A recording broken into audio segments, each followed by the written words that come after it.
Hey guys, here we are in Antalya. I'm on my way to go on one of those free tours here. Should be a good history lesson. These tours, now I've videotaped these before. I did one in Paris, but they tend to be hit or miss. So some were really good. When I was in Skopje, Macedonia, that was really good. Another guide that I had in Copenhagen was really talented and funny. Here's Hadrian's Gate. There's Schiller over there. That's the meeting point. Let's go see who is there. Welcome to the Old Town. Welcome to Antalya. I have been living in the Old Town for more than 27 years, and I have been a professional nationwide tourist guide for more than 30 years. So this will be a friendly tour. You can ask anything you want. So there have been settlements in this region since prehistorical age, prehistorical time. We have a prehistorical cave in the north of Antalya. It's about 30 kilometers away. It's called Karain, meaning black cave, and there is a museum where the prehistorical items and wall paintings are exhibited.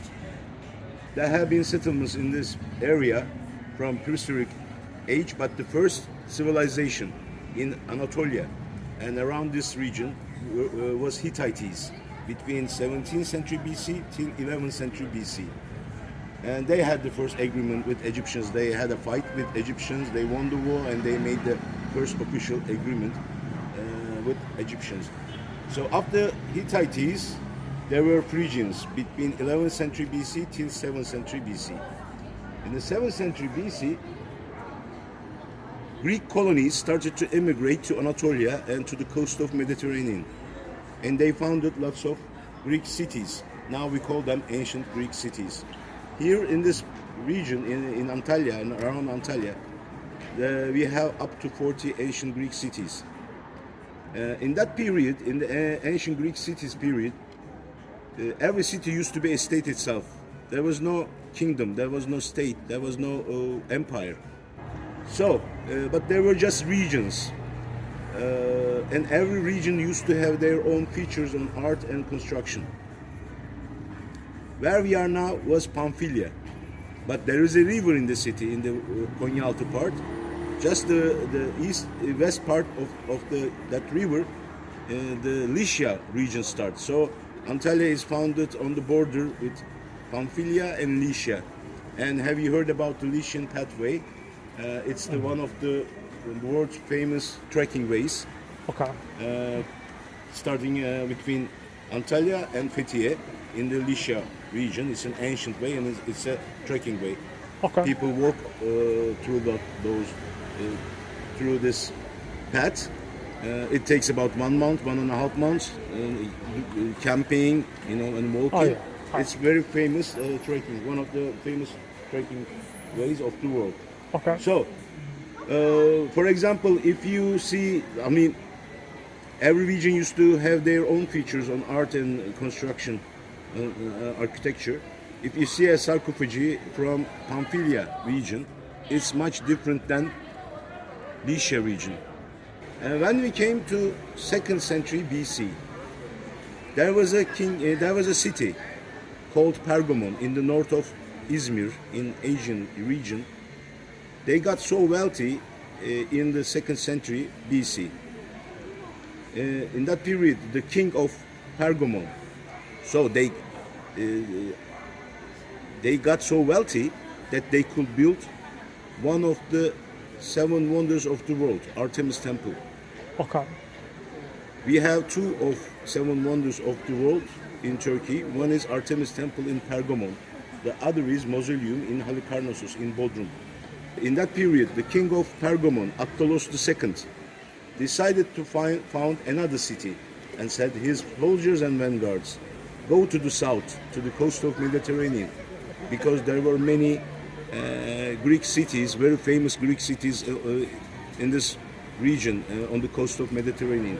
Find me a place like a paradise, and I would like to found another city. His soldiers and vanguards came to this point. There was a little village here, while there were many big Greek cities around. They like it so much, and they got back to Pergamon to take the king Attalus II. When the Attalus II came here, he liked this place so much, and he said he was the right place that I dreamed of, and decided to found a city. But unfortunately, just 1 century later, Romans came to Anatolia and to the coast of Mediterranean.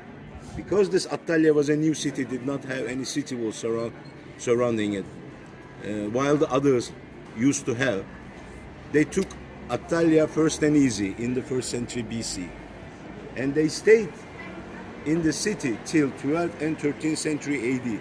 That's why they had a great impact to the city. Romans divided into two pieces, Western Romans and Eastern Romans. Yes. At the end of the 4th century, Western Romans could not survive in a couple of centuries. They collapsed down, but the Eastern Romans, we call them now Byzantium or Byzantine, they stayed till they lost Constantinople, Istanbul in the 15th century, and it was the end of the Middle Age. So, have you heard about the Selçuks? Selçuks are the first empire who came to Anatolia, first Turkish and Islamic empire, who came to Anatolia in 11th century and took the city in 12th century. Oh. They were in a big fight with Romans and Crusaders in the Middle Age. So the control of the city changed hands several times during a century, between 12th century and 13th century. And they took the full control in the 13th century, but because they fought against Romans and Crusaders, they got weak, and they divided into small states. And one of those small states were Ottomans. And Ottomans merged with the other states and got bigger and became an empire till the end of the World War I. After the World War I, Ottoman Empire collapsed down, and also about Mustafa Kemal Atatürk, founder of today's modern Republic of Turkey, was an officer in Ottoman army. Why we love Atatürk so much? Because he made lots of revolution. The most important one, secularism. He brought secularism because in Ottoman period, the state used to be ruled according to Quran rules. Civilizations. So this is the original level from the 2nd century AD. You can see there are tracks through the gate in the middle. Those are the consequence of corrosion of wheels of chariots, because just wealthy people, high-ranking officers, and royal family could enter the city on chariots. The other ordinary people and slaves had to use the gates by side, by walking. So those are the tracks of the chariots, and this is the original payments from the 2nd century AD. Let me tell you some details about the gate. This gate has 8 columns, 8 pillars, but just one of them is fully original in the same place. It's this one. It's fully original from the 2nd century AD. Wow. On the same place.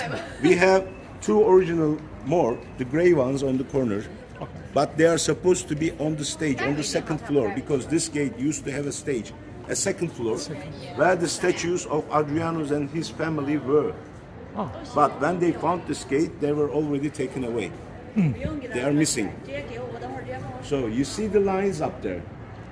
They have holes in their mouth because it's rainwater drainage system.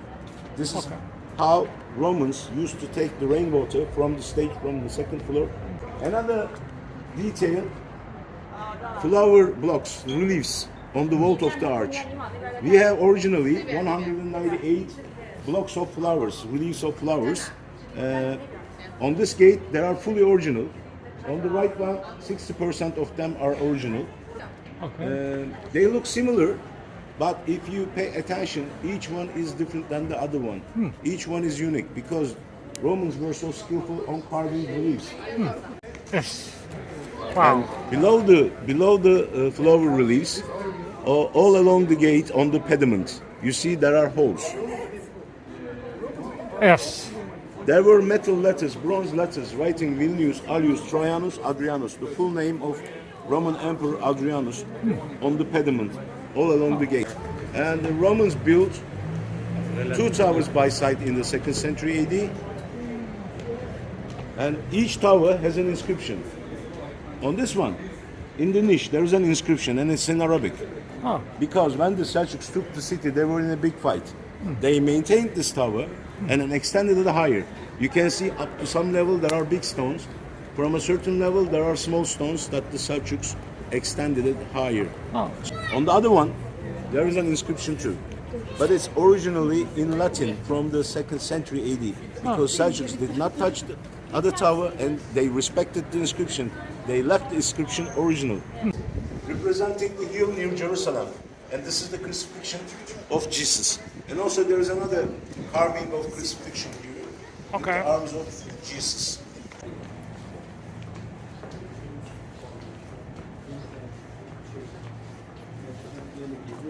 This is not something belongs to the Old Town. It's not something from Romans. yeah, definitely. Yeah. Are coming from the Roman period, but each civilization learned from the previous one. We cannot say that they are Islamic, they are Roman, they are Greek. We call them as old town houses, and they are under protection as a cultural heritage. But to restore such a building costs 3 times more than building a new house like this. This is a modern style. Oh, yeah. Not restored, just built in an old type, but a modern style. Kaleiçi Old Town, and they put this building for sale because they cost lots of money. For example, this building is about 1.6 million euro, and to restore it, it costs double of it. So when someone buys it, after the restoration, they provide this building for the because the last empire was Ottomans, we have lots of Ottoman house in the old town. You can say they are Ottoman. Okay. And we have some old houses like this also. But they did not have any restoration. But because they have been used all the time, it's used as a hotel for a long time. So they have in a better situation than the abandoned ones. And you see that cypress tree, it's about 200 years old. Whoa. If you think someone shaped it in that pyramidal shape, no. It grows naturally in that shape. It's called Cypressus pyramidalius scientifically, and all the trees in the old town are under protection as a culture, as a natural heritage. Houses are under protection as a cultural heritage, and the trees are under protection as a natural heritage. Okay. Especially in the cemetery in Turkey, you can see lots of cypress tree, because in Islam they are considered to be the tree of life and death. That's why we have lots of cypress tree in the cemeteries, and also their roots goes directly down, and they don't hurt, they don't harm the graves under the earth. Okay. So they are coming from the Roman period. First, the Romans built houses with those kind of balconies, and they called them as winter gardens because their purpose was plantation in the winter time. But when the Islamic people, Seljuks, came and took the city, they also built houses with those kind of balconies. They learned from the Romans. But their priority, their purpose shifted to a privacy, because in Islam, women should not be seen with open hair from out. So they started to put the curtains and check out the street without being visible. So good. They made lots of realistic 3D, deep carved reliefs. But the Islamic one is not. They are not deep carved, but they have much detail, and they have repeating pattern on a frame, and they have mirroring symmetry. If you see this repeating pattern and the symmetry, you can understand it's a Islamic architecture. Okay. And a little question: where could this block be taken away? Where did we see that block? Oh, taken One of from the the other. it's one of the missing flower blocks, but not someone took it from there and put it here. This building is about 100 years old. We don't know in how many places it was used. Wow, interesting. Yeah.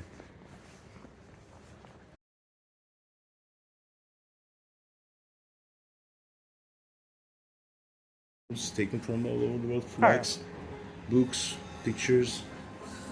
Oh. And the second floor is a sports bar that you can watch soccer games and basketball games.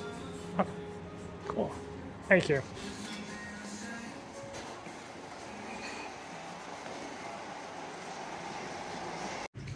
Construction is another example of respect, because this construction was built as a church by Romans in their Christian period.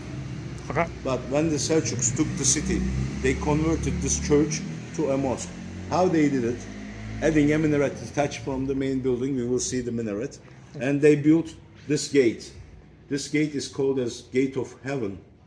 And you can see the repeating pattern with the tulips. You can see tulips on the Turkish architecture embellishments, because tulips were so holy by Turkish people, not Arabic people. Maybe it's a bell tower or Yeah, something? it Oh, used to be a bell tower in the Christian period, but Oh. when the Seljuks took the city, they took the bell, but they left the tower. Oh, It okay. has a spiral stairs inside, and also they respected the paintings on the wall of the domes inside. Okay. There are still crosses and angels, and people. Oh. This is now used as a mosque, and people come here to pray under the crosses and angels. They pray. Main building, as I told you, if you see a minaret detached from the main building, you can understand it's a converted mosque, because in original mosque the minarets are constructed on the corner, attached to Okay. the main building. Yes.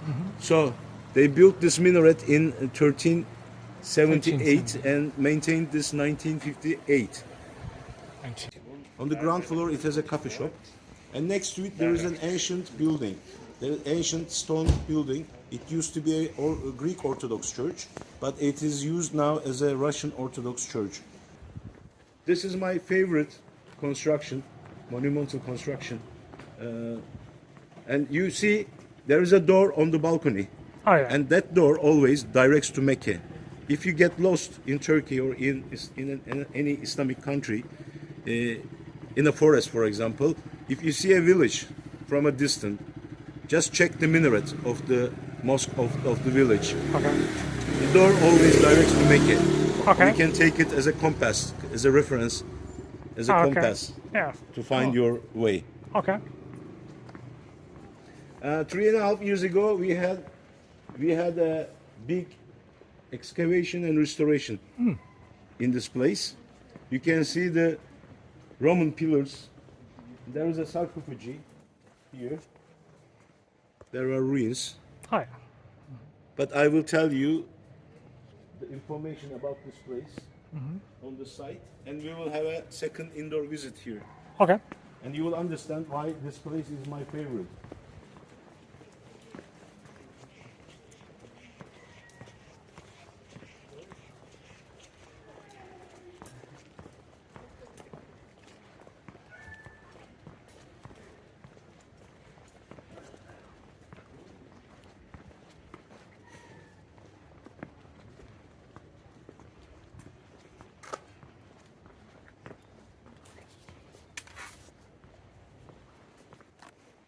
In the 2nd century AD, and they built lots of monuments, especially in Antalya, in Europe, in Anatolia, even in Britain. They built lots of monumental constructions, and they built this monumental construction as a temple in the 2nd century AD.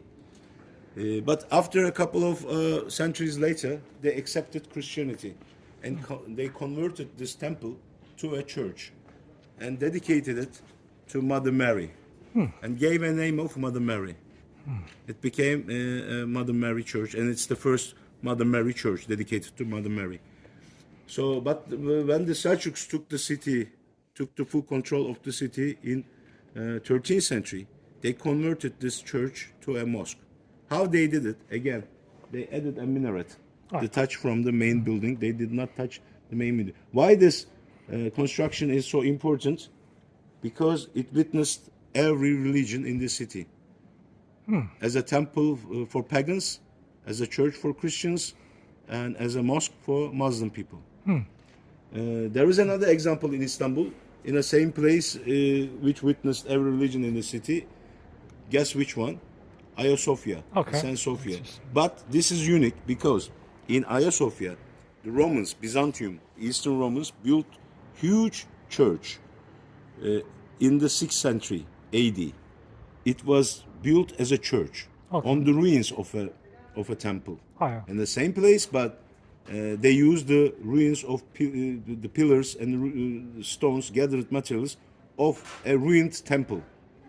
So Hagia Sophia is in a huge church shape, but this has been in always temple shape. The main construction has been always in a temple shape. This makes this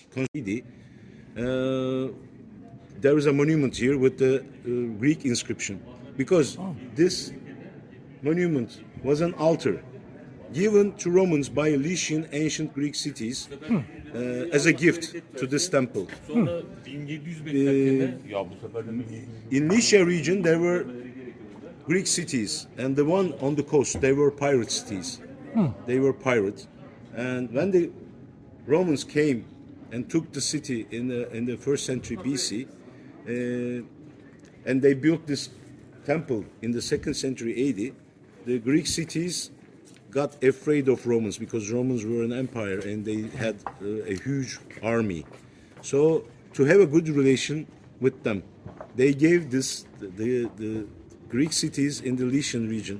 They gave this altar to Romans, to this temple, as a gift to have a good relationship with them. But it did not work because in a couple of centuries, Romans took every Greek city one by one. And if you visit an ancient Greek city, you can see a great Roman impact on the cities. They built Roman baths, especially near to the entrances and harbors, because in their period, everybody had to enter the city clean. There are pictures here before the restoration, 3.5 years ago. And at the restoration, they used new blocks for the visitors to identify which blocks are new, which blocks are old. Okay. Even centuries later, the visitors will understand the old original blocks and the new ones. Here there is a gate from the temple period, and also as at the Hadrian's Gate, the level of the temple is from the 2nd century AD is down. Because as I told you, city level gets upper by the time. So this is the original level. It's a little bit more down, like at the Hadrian's Gate. Okay. And I would like to show you some ruins that they found at the excavation. They are exhibited here. You can see the ruins they found. Excavation. Those two pieces are my favorite. There is a piece of altar here. It has two patterns. One pattern is full of grapes, which is typical for the pagan architecture. The other pattern is flower, cross, flower, cross, flower. So it's like a Christian architecture. So I'm not sure if it's from the late period of paganism or early period of Christianity, because Romans shifted to Christianity. Okay, yeah. You see? Yeah. There is a big cross here. And still this place, after the restoration, it's again started to be used as a mosque. And people come here to pray. And they pray under the crosses. Okay. It's a very good example of respect. Oh, yeah. The Seljuks did not touch the crosses. They respected them. And also there is a big cross here. Oh, yeah. And the pillars you see here, all the pillars are original from the 2nd century AD, from the temple period. You see the base it has more down, more deep. But I would like to show you my favorite pillars. This is also original payment from the temple period. You can see this construction is in a temple shape, not like a church or not like a mosque. Okay. Right. Yeah. Here, there are my favorite pillars. They are marble. from the 2nd century AD. And those wooden separators are for women who comes here to pray. Okay. They use, because there is no special place for women here. It's a temple building. So they use those wooden separators to make the area larger or smaller according to the number of women who comes to pray. Okay.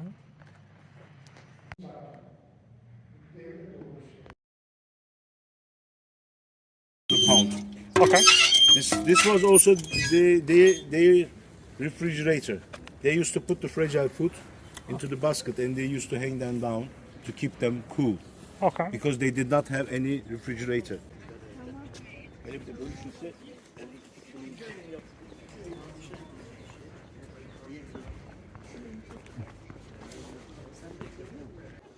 And you see those caves. Oh yeah. We have two famous beaches. This is Konyaaltı Beach, a pebble beach, 8 kilometers long. Hi. It has a path for walking, cycling and running. Garden, they have gravestones, cannonballs, cannons and inscriptions. It's not a cemetery. It's just there is a place for the gravestones. But I would like to show you something inside, then we can keep going. Okay. This is a wooden ceiling from an old town house. Oh. The items here are about 150 years old to 200 years old from the old town houses. Okay. Those are the cupboard covers, wooden cupboard covers, doors, carpets and rugs. And here there are musical instruments. In the other building there are weapons, swords, arts. But here I would like to show you something. Every old town house used to have two door knockers on the door. Oh. One was thick, one was thin, for the privacy purposes, to identify the gender. If a man comes, they used to knock the thick one. Oh. And when a woman comes, they used to knock the thin one. Then the people inside understand the gender of coming people. It's just about to collapse down. Oh yeah. And it's for sale. Even it's for free. I would not buy it because the restoration costs lots of money. Oh yeah. And recently it had also controlled fire. You see. Okay. Yeah. And let me tell you how sarcastic country Turkey is. This white building is a ministry office. We need to care about those old houses about to collapse. Okay. But it's not visible for them. You see that house? We can say it's an Ottoman house. It's an Islamic house. It has an inscription on the corner in Arabic. It says Allah. Okay. But on the top in a circle, again there is an inscription. Oh. It says again Allah, but in a calligraphic way.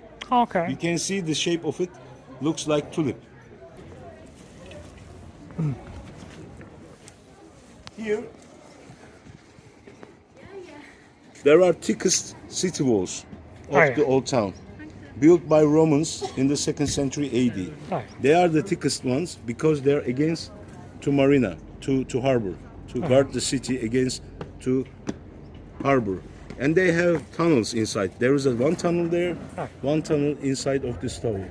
And we were able to walk through those tunnels and get up to the top of the walls and walk on the top of the walls since last year on this tour. And it was one of the best part of this tour.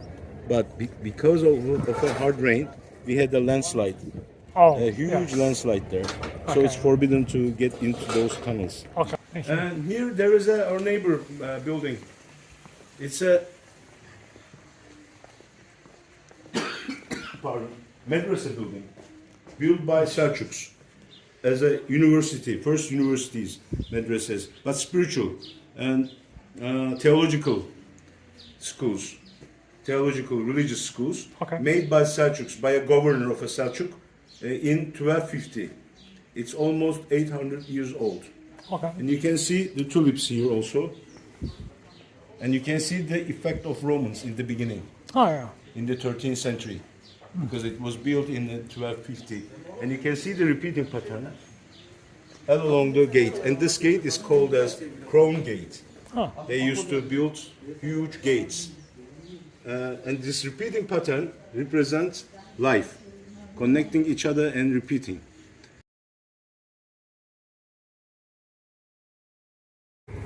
All good with the tour, guys. Satisfied with the time spent there.